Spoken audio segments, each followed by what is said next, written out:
Well, welcome back to Dream Loudly, an iApostle original show. I'm, of course, your host, Micah Lancaster, and we have a guest host today, Duncan Reed.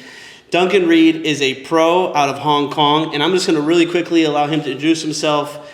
And why don't you just start off by talking about, basically who you are and where you play, kind of a little bit of your playing background. Okay. First of all, thanks for having me on. I'm born and raised in Hong Kong. I played professionally in Hong Kong. I've also played professionally in China in the CBA.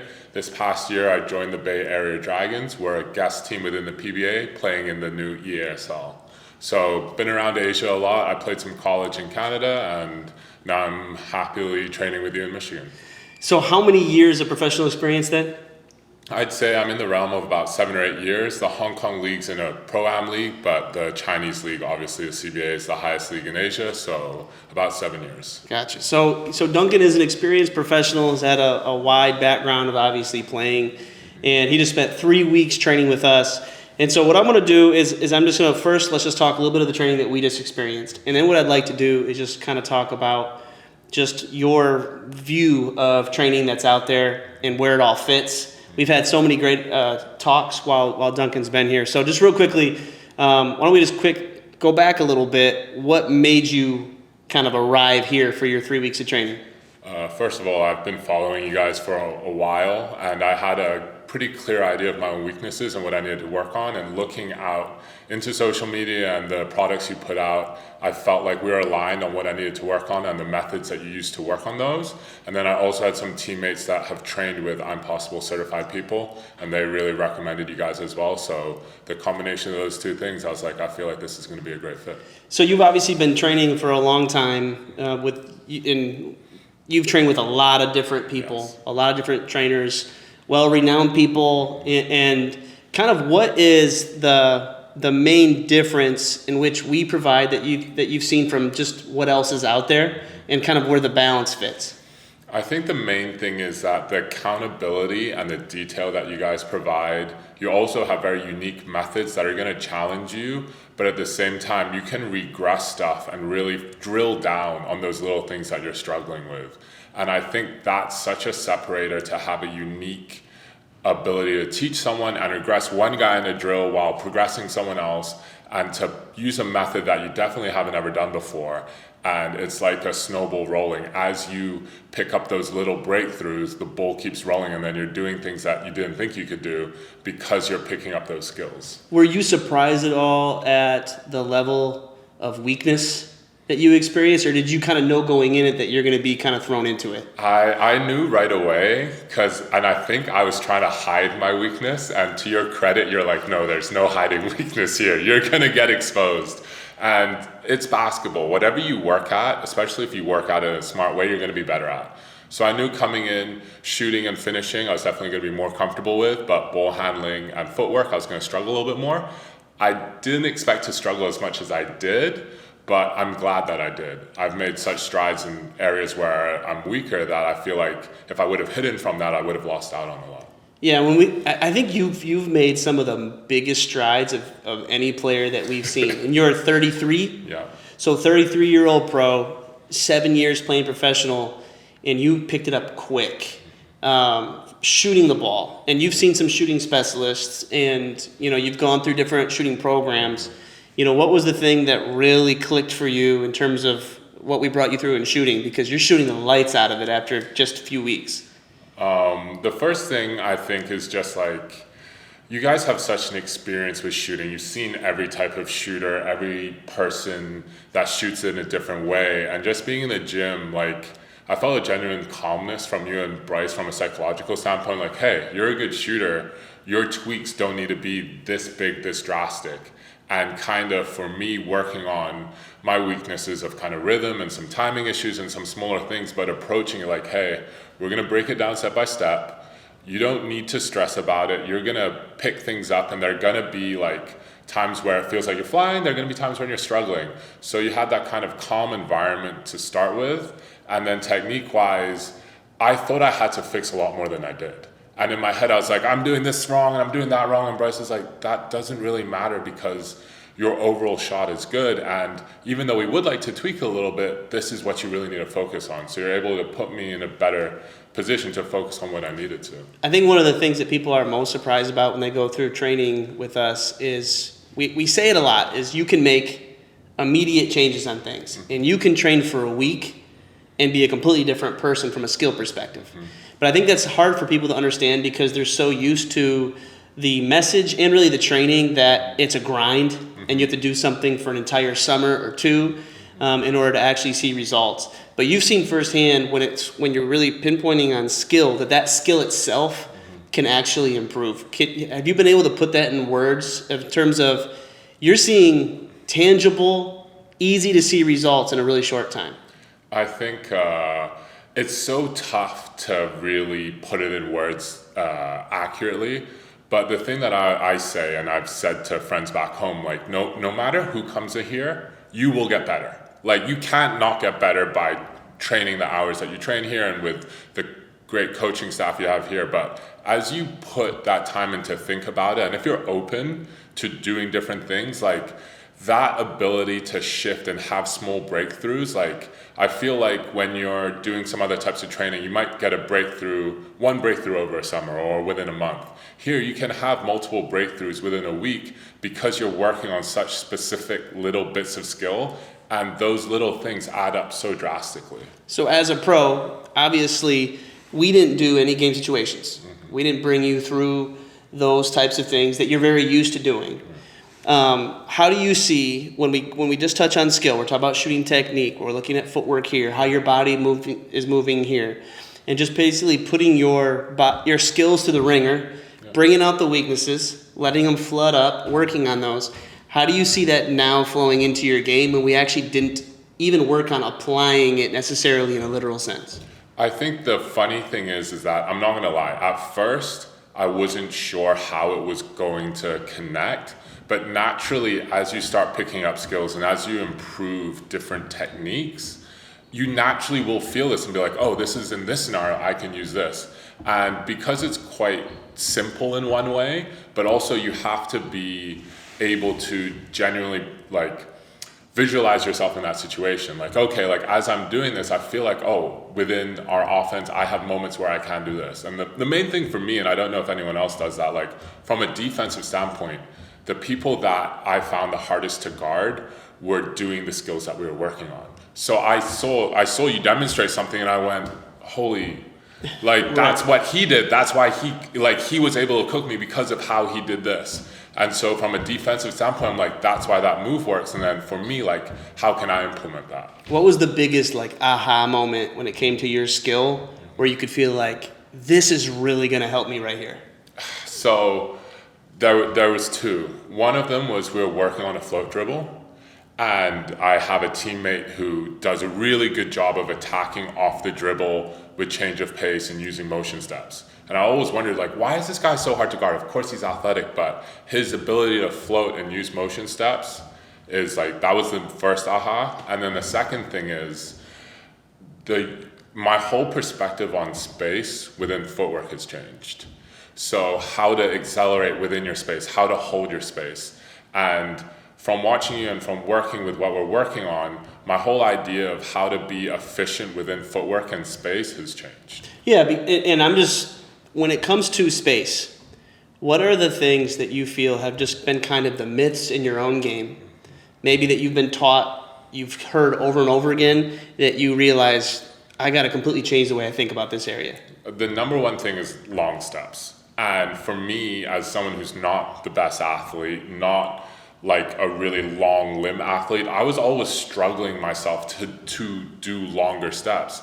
And I was told that was the reason why I wasn't beating guys off the dribble, or I was struggling, is because you're not good at doing this. And obviously, there are situations when you do need longer steps and so on and so forth. But I saw within myself that I can use this footwork to be effective, and it almost felt much more natural immediately, which was weird because I've been struggling to do something else, and you're like, no, you're actually doing it sort of right, but you need to kind of overcorrect, and then it kind of clicked. Yeah, the exaggerations. Yeah. So I think what's really cool about being able to talk to a player that just went through it all is you can kind of see some of the things that we're always talking about, but you experience them. So one of them is that I didn't want to forget about was the phenomenon that I talk about a lot, where you literally fail 50 plus times in a row. And then all of a sudden you get it right one time, and then you get it immediately the second time. And you might not have it yet, but you're like, now you can feel it, and all of a sudden you have it. Because a lot of times people don't see that. Yeah. You know, so if you run into a wall where you get something wrong 10 times in a row, they just, all right, move on. Yeah. But what does that feel like to you? And how often did you experience something where all of a sudden you get it right once, and all of a sudden your body just has it?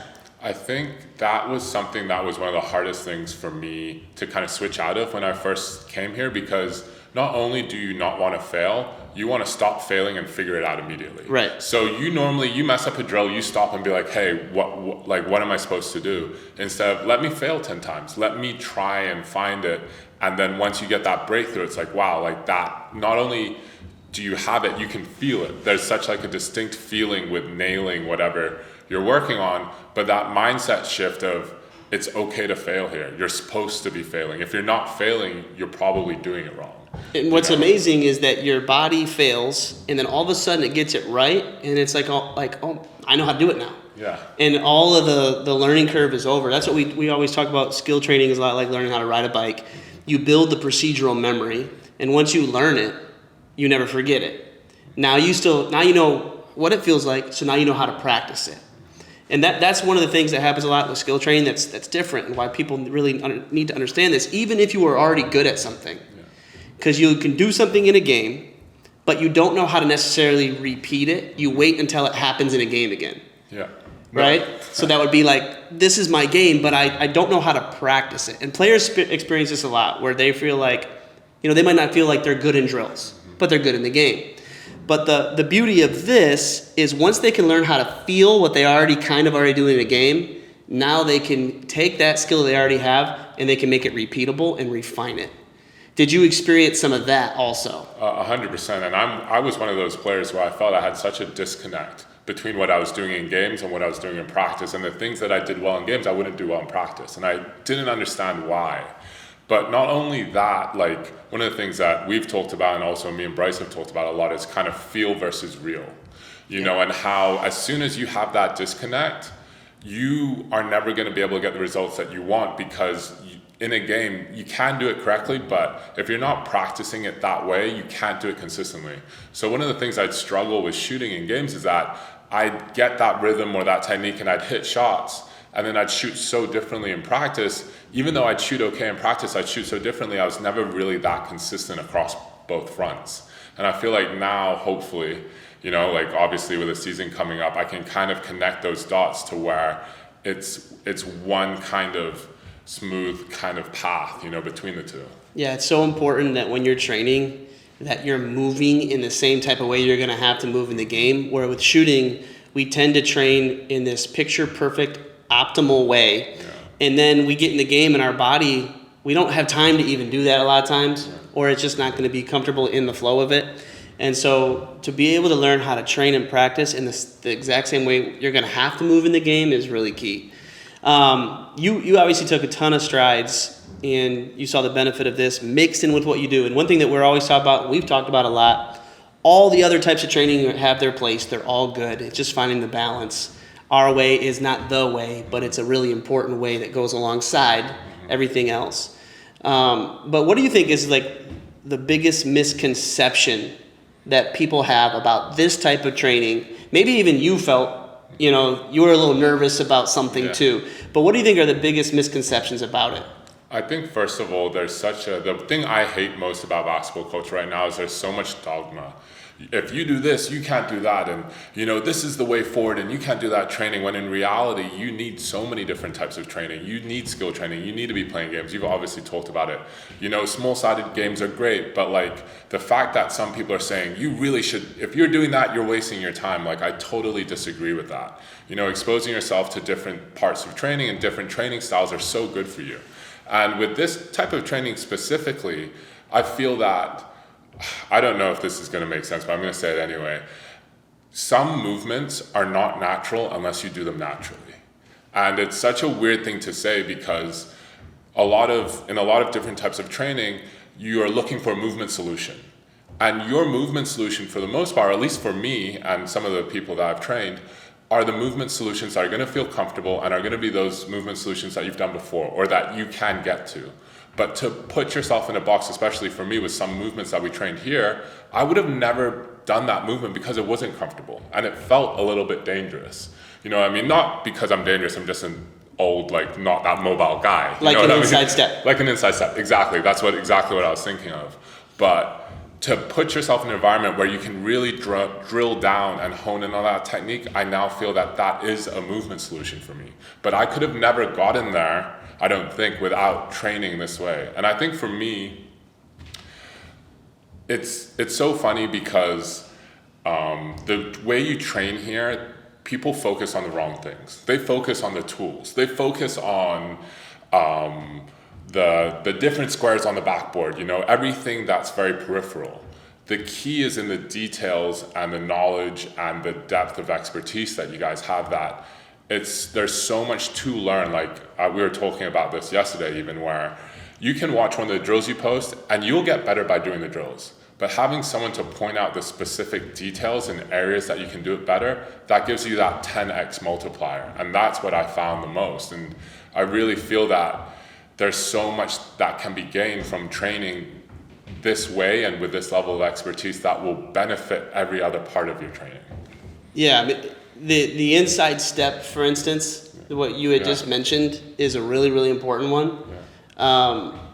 And you had mentioned something during it that no matter how many times I would be in a small-sided game, I don't think I ever would have learned the inside step. Yeah. So that was something where we have to expose your body to it explicitly. Here is how you do it. Here's some accountability. So you had just said, like, the training tools. The mat is an illusion. Mm-hmm. It's a very important illusion, but it's an illusion. It's just something on the floor. It's not in your way. It's just a visual aid to help you learn it. But once you started learning the inside step, all of a sudden your whole movement changes. But I just want you to quickly go back to that. Because a lot of times what people will do is they'll just have you basically play a game and they want you to drive in that straight line. But can you explain why you don't think, you kind of talked about it, why don't you think you would ever have learned that inside step by just doing a small-sided game and hoping you learn it? I think you have to put your body in a position that feels unnatural. And I think that's the key thing, that the way your body kind of torques to do it with someone guarding you, you're not going to put yourself in like an unsafe, for the most part, you know, obviously. It feels unsafe because it's like, this isn't how I normally move. And then also you are moving sort of that, if you do get hit in that scenario, like you're not sure how you deal with that hit. You know, if you got body checked or whatever, you'd feel like you're out of balance. So I think that's one of the really specific techniques that I found that is not only like something that you use a lot of, but it's such a like weird kind of mind trick that it's a simple move, but to get to that point, you really have to be in an environment that you feel safe and you're exposed to how to do it correctly. And when it does feel bad, having someone to point out that that's normal. Yeah. Right? No, for sure. What you just felt really, really weird and difficult because it's not natural to you yet, but trust me, that's what it should be. Now you need to figure out how to make that comfortable over time. And then the flip side is what I found helped me training here was that feeling of uncomfort is the first step to getting it. Because you naturally, if you're feeling comfortable while you're doing it, you're doing what you've done.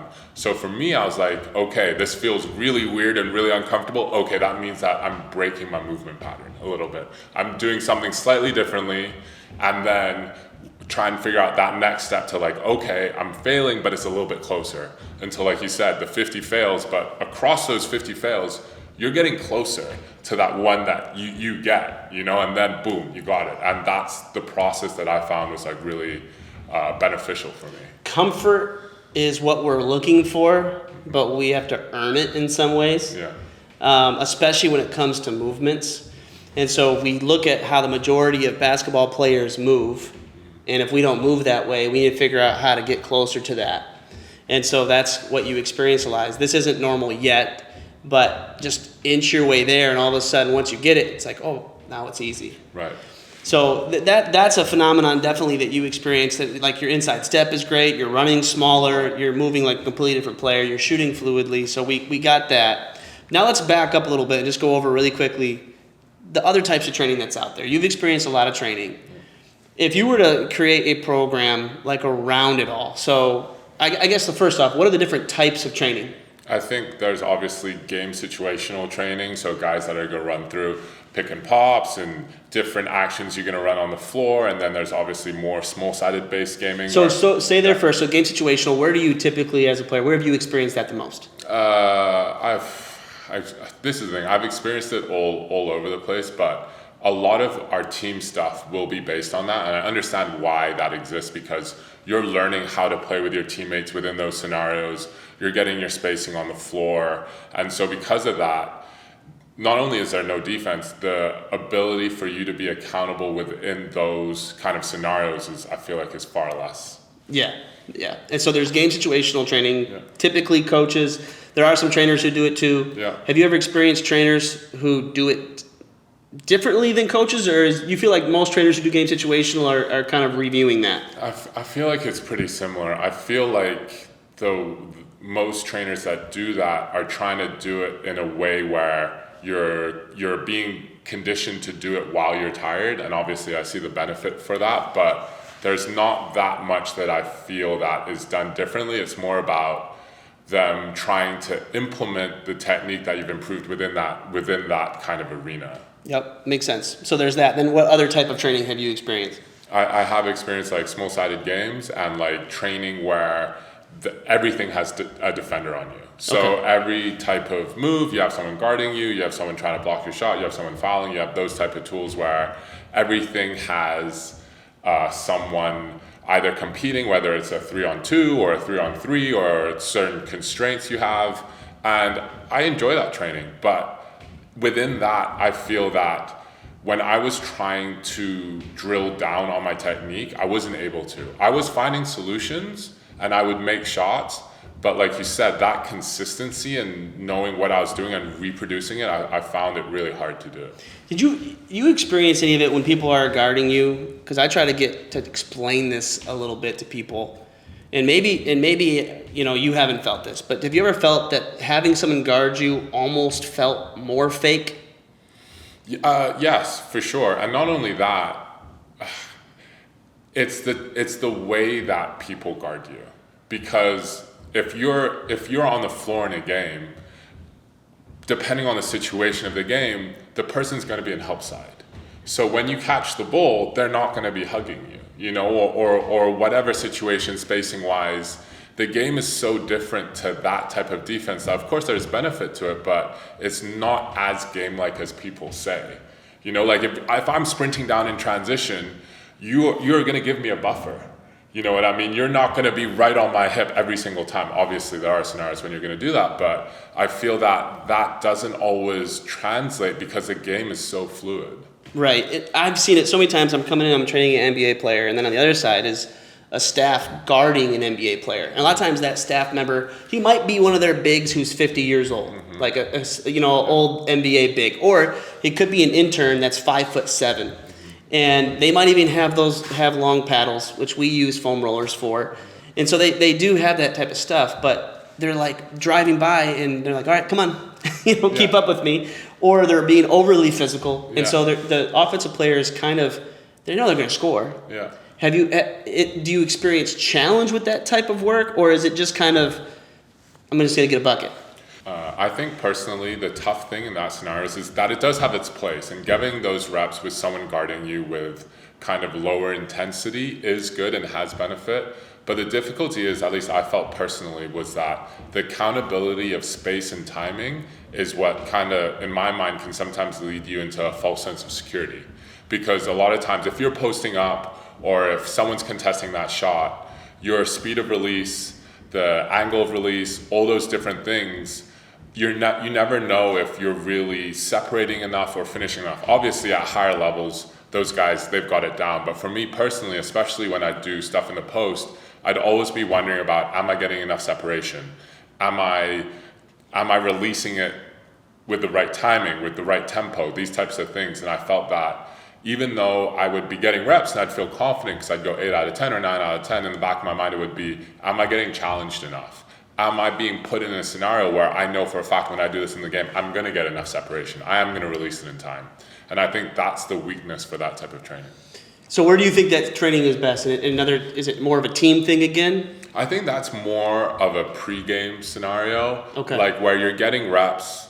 You know, you see guys like Joker do it a lot and guys like Kawhi pre-game where they're lighter reps, they're getting their confidence up right before the game, and I think that's the perfect time for that type of training. I don't think that's the type of training that you want to do in the off-season, and I don't think it's type of stuff where you're really getting better. It's just about seeing the ball go through the hoop, and it should be a very small part of your training program, I think. Yeah, I agree with that. That's interesting. Pre-game makes sense for that. So we have game situational training that's a lot of times you're going to get from your teams. Mm-hmm. You have small-sided games and defense guarding you, which is great for pre-game type of work. What other type of training you think is still out there, or did we cover all the categories? I think the other two ones, the main type of training, I think it's funny because people don't think of it as training, is playing pickup and playing games. 5-on-5, and obviously everyone who plays basketball does that. And there's so much, it's really a case-by-case basis, and I think that's what gets lost in the dogma of arguing about training. And we've talked about this a lot as well. It's like you can do too much skill training and not play enough games. Of course. And the flip side is totally true. You can be a really good game player and have glaring holes in your skill training. Like I have a teammate of mine, I'm not going to put him on blast, but he is someone who's a great teammate, has a great nose for the ball, is so good at timing like that second jump, but he can't shoot. He doesn't really have moves off the dribble, and his ceiling on his career really was capped because he wasn't able to drill down and fix those things. And everything else, athletically, he was solid. His ability to run sets and backdoor and do all those little things that coaches love, he did them all. But he was never able to play outside of Hong Kong because his skill had a limit. Did he do game situational training? Yes. So he has that, and it didn't fix those things. And he did a lot of that. He did too much of that, where he was always playing those games, and you'd look at a game and you'd be like, yeah, he's always making the right read. But he never fixed those fundamental errors within his game. And that's one of my frustrations in skill enhancement and skill development, because so often people will say, hey, you can't teach that, or if you just play enough, or if you just do this game situational training, you're just going to get that naturally. And it's just some people aren't going to get it naturally no matter how many times they do it. You have to get explicit, you have to get detailed, and you have to start targeting things. And so that's that balance. So now we have actually playing games in the mix. Mm-hmm. Anything else? The last thing I'd say is 1-on-0 reps. And the 1-on-0? The 1-on-0, like okay. the reps by yourself or a coach telling you to do something where you are repping it out. And I think those reps are really important because part of it is even your mentality of a basketball player, your confidence. I watch a lot of guys who get those reps before school, and I think those are a lot of the elite guys because they're putting the time in. Confidence-wise, you're getting time in. You're building up your confidence in sort of the pregame way, but your ability to experiment with the things you're working on with other people and your ability to fine-tune those things is so important. However, the lack of accountability, the lack of defense, it can only be part of your game. And for your own makeup, you need to have someone beside you who you trust to say like, hey, you have these weaknesses you need to work on, or this is what you're lacking, you need to adjust. So for each player, I think there's a formula, but this type of skill training with accountability is such a huge part of it. Yeah, you had mentioned 1-on-0 skill training without accountability versus 1-on-1 skill training with accountability. Yeah. So is 1-on-0 obviously the without? Yes, is without. And that's sort of, a lot of people kind of tear down the mic and drill. But the mic and drill 1-on-0, you can work on a way that's beneficial to you. It's like the popular thing to say, oh, you're doing mic and drills, that's so terrible. Like that's like a trend now. And the mic and drill does help players. Obviously, it doesn't help you in certain ways, but for someone working on their left-handed extended hook finish, the mic and drill is a great drill. Yeah, and so I don't do the mic and drill. Yeah. But that's a perfect topic because I don't think it sucks. Yeah. Right? I just don't do it because I'm assuming that it's already been taught. Mm-hmm. You already know it. Mm-hmm. You've been put through it. It's very, very common. And so my look on skill training is you don't come to me for the mic and drill. Mm-hmm. but it doesn't mean that it's worthless. And so that's the balance of basketball training. Now we kind of have everything kind of mapped out. You have your game situations, you have your small-sided games, you actually have to play the game, you have your 1-on-0 reps, which could also go into getting shots up. Yeah. You know, and I always talk about that's one of the most important things players can do. Forget all of this bashing of playing on air. Yeah. You need that. Those are extra reps. And then, of course, there's the skill enhancement side. Now, if I was to look through everything, obviously on my bias side of it, I think the most important one to do is skill enhancement training, not because it's superior, but because it's the one that's getting missed the most.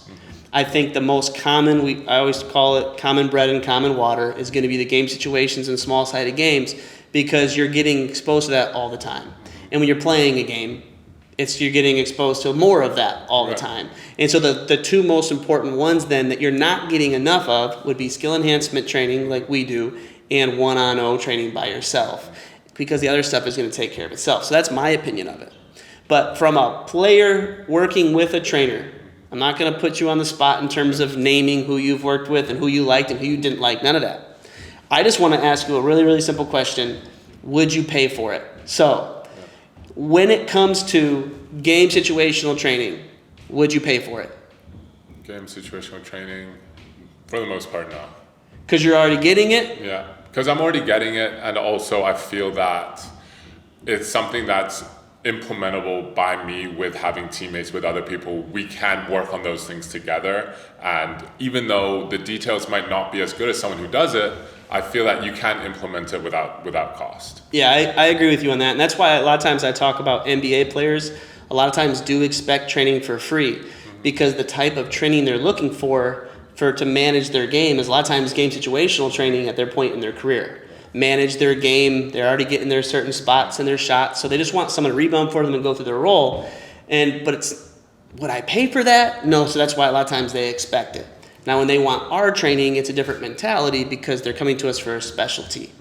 But that's a whole different topic. Okay, so game situational training, I don't know if you'd pay for it. How about small-sided games? Would you pay for it? So I would, but only within a small kind of time frame to kind of learn what the constraints are, what you're looking at, how you're progressing, regressing, because I do feel small-sided games are kind of a new kind of not frontier, but a new focus within training right now. So I'm open to learning about any type of training, and I would be willing to pay for it for a short term. But once I've kind of learned that, I'd be pretty comfortable implementing it myself. So is it more on the medium budget, high budget, low budget? I feel like it's more on the low budget. It's more of I'd love to go to a seminar. I'd love to buy a program on the internet or whatever, and I feel like I could do a good job of implementing it from that.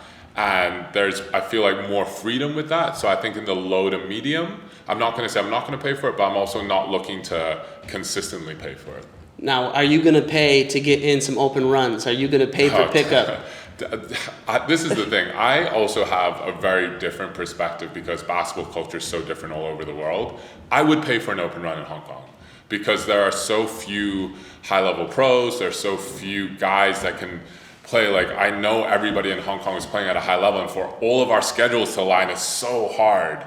So if I could say, hey, play this fee, you're going to have an open run with 10 other pros, I'd pay for it. I'd pay a good amount of money for that because in certain areas, there just aren't really high-level runs or even competitive runs. So if I was living in the States, of course, I wouldn't do that. But in Hong Kong, it's a little different. I think even in parts of states, though, it can be like that. Yeah. Depends on where you live and if you know the right people. Mm-hmm. Some people are blessed to be able to find good pickup, good people to play against, good runs, and some people aren't. Mm-hmm. I never was able to find any good ones that I could get challenged with, so I couldn't rely on that. Mm-hmm. So I would have been with you. I would have paid to play against good competition because I couldn't find it anywhere. Right. And then, I think if you were always around it, then you wouldn't. So that's more of a perspective thing. What's your environment? What do you have access to? I think that one just gets misunderstood a lot because people are like, just go to a park and play. I'm not sure what I'm going to get out of every park. Exactly. And so that one's kind of a hit and miss. And then obviously, you did pay for skill enhancement, so we already know the answer on that one. Now the question is, would it be something that you would continue invest in, and what would be the place of it? We've spoken about this. I feel that for me personally, and I think it's different for every player, I think everyone who comes here, you can help. Every single player, whether it's a kid, a pro, there are parts of everyone's game that you can always improve. And I think for other people, their perspective might be different. But for me, this is something that I want to continue to work on. And my perspective on the game has changed. And also, as I've gotten older, I've become kind of more patient with my own mindset in the way that I've been here for 3 weeks. I've had these awesome breakthroughs. But I know for me to get to that next level, I need to consistently work on this. And there are certain things that I know I need time and reps out to nail. And then I want to come back. And hopefully the next time I'm here, you're like, okay, you've gotten better at X, Y, and Z. Let's push these next 3 things. Let's build it even further. This is something we couldn't do last time, but this is kind of how we progress you. And even though I'm getting older, this is kind of one of the main focuses for the back end of my career. I really want to improve at my weaknesses and be able to learn it, because if I'm able to do it and I'm able to learn it, I can really help the next generation of players in Hong Kong. Because that's just a little side tour. That's one of my main passions, is that growing up in Hong Kong, there's never been a big who played professionally outside of Hong Kong. No one has ever really played college basketball before me. Not that I did so well, but I played, and that there are other people playing now. There was no veteran or coach that I could go, hey, I really want to play professionally. What do I need to do? I really want to work on my footwork. Kind of what do I want to do? And I've had coaches, and they were great, but they'd never played professionally, and there wasn't really a community there. So I want to be able to implement it and help build that community and help pass on that knowledge to the next generation, and then them to totally have way better careers than me, and it to carry on, For sure. And, you've obviously been playing for so long now, and you're the older player now. You're in the vet stage now. Yeah. And you were able to come in here, learn new tricks, right? Which a lot of times people think that's not possible at a certain age. And now it's just a matter of you just building on it and stacking on it. And I really think, based on how you are moving, that you extended your career. Yeah. You're going to be able to play longer now. Your knees aren't going to get as sore. Your back's not going to get as sore. You're learning how to use your hips better. That's what I'm really excited about for you, is that because you unlock some of those things in your body, you're going to experience basketball a little bit different now. You might not be able to play with this with all the freedom in the world, but you certainly could, and that's pretty cool. And it totally is, and that was one of the things that I kind of came in with. I wasn't sure about how much I could implement with this, and I also, at this stage of my career, I wasn't sure how much certain things would help me, because I'm in a role with my team where I do handle the ball a little bit, but I'm very efficient with my dribbling. I'm very efficient in certain situations, but after spending some time here, I've seen not only can I get better, but there's a lot more that I can implement that I didn't think I could. Yeah, watching you move and watching you shoot is like, this is not the same person that you came in, which is pretty cool. It's always really awesome to see that type of stuff. So before we wrap this up, here's this last thing I want you to just to be able to talk on really quick. For people who are thinking about coming in, what's the best, what should they expect, and what do they need to do with the opportunity? Okay. I think the first thing to expect is, I can't speak for other places, because this is one of the few places I've gone to travel. I've trained with people individually, but this is one of the few academies I've been to. I think the environment is somewhere where you're encouraged to fail. You're encouraged to be frustrated. You're encouraged to laugh at yourself, and to not coming in thinking that you need to get it right or you're going to run, or someone's going to be yelling at you. You're in an environment where you're here to fail and get better. And before you can get better, you need to fail. Because you're not going to come in and do a 6-pound kind of med ball grab and nail it the first time, And I think that's the first key, is that kind of mindset you have.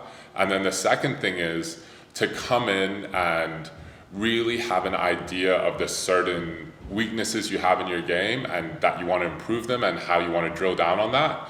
But at the same time, have fluidity, because you have such a depth of experience that you're going to know how to work with that person on that weakness. It's not going to be what you think or even what I thought of, but to have fluidity, but also have an idea that, hey, I really need to work on my left, or hey, I need to be better in these scenarios, and then to be able to work cohesively with you. I think that those are the two big things. But even for me, one of the really cool things, and I feel that if you're a basketball diehard, and I know both of us are, one of the really, really cool things is that a lot of guys, and it's weird that basketball has this culture where the really, really skilled guys like the KDs, the Kyries, the Lukas, me and my friends, even at the pro level, like, how is he pulling that off? You know, and what is he doing? And obviously, these guys are supremely hard workers, supremely talented, all these things, but you actually break down those moves and you actually show us these are the points of emphasis that they're doing that you can implement with yourself. You might not do it like they do it, but each step and each movement you can break down with your philosophy and with your terminology, which is something I don't think many other people can do. I know we're wrapping up, but how important is that drill mat? Now that you've experienced putting your feet on it and learning footwork, just talk about really quickly how that helped you. It's totally, without sounding over the top, it's totally changed my perspective on footwork in space. Because you talk about it all the time. And the one thing is I've watched you use it so much, but until you get on it, you don't realize how big it is and how wide it is and the positions that you're going to be put in. And you talk about it all the time, the space that you have from the defender and how you can be effective in that space. And width and using wide steps is such an answer to it. And with the mat, you really get to feel it. And as soon as you cheat, you can see it and feel it because of the mat. And it's really changed my perspective on why guys are so effective in tight spaces and why they aren't, and why I wasn't before. And that mat is something that really has changed the game and also changed how I look at people with efficient footwork. Because at the highest level, the footwork patterns are for the most part the same and they're attacking in the same way, and until you get on that mat and you feel it, it can often be hard to kind of register. So Bryce and I always joke that it is a shortcut, and a lot of people don't realize that shortcuts exist. How did you experience the shortcut, and can you explain, like, you felt it and then all of a sudden you get off of it and you can do it? I think the shortcut for me was, well, let's be honest. It took a couple days for me to get to the shortcut, to be comfortable in that position. Well, a lot of times it takes people months, and that's why I'm saying it's a shortcut. Yeah, but I think the main thing was getting to that width and understanding how much flexibility you have to change direction and to beat your defender. Even without a defender there, I could already sense that. And being comfortable in that wide stance and your feet feeling that you can just drop and get into it. I know it's a pun, I didn't mean to, but like to hit that drop and be in that width, it makes everything else easier. And I think that's for me why it's a shortcut, because it's just such an easy way to be able to check and to be able to feel that you're in an athletic stance with multiple options. Love it. Well, we could talk for so long, but we're going to have to wrap this one up. I really wanted you guys to just hear and experience a pro talking about training, where it all fits. You're always going to hear me talk about the balance. It's not that our way is the way. It's just a very, very important piece. And Duncan has experienced so much of it that we just had to get him on the show. But until next time, we'll see you again on Dream Loudly.